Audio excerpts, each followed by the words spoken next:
Hello guys, today I'm going to show you how to access Devin AI. So let's first go to the main website.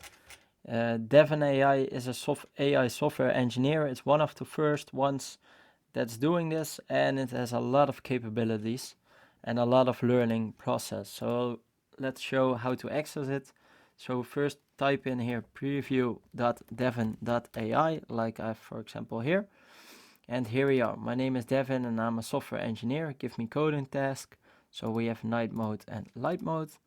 And here are examples which you could give the AI named Devin. But let's skip that for now. So request access in the left corner. And here you type your email, like searchbased@gmail.com. What would you like to use Devin for?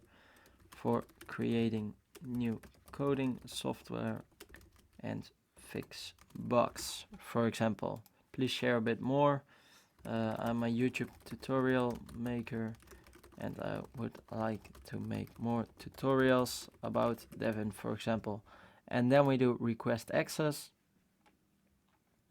And here we go. Thank you for your interest in Devin. Your access request has been submitted. So when I get notified when my application is accepted. So that's it. Thank you.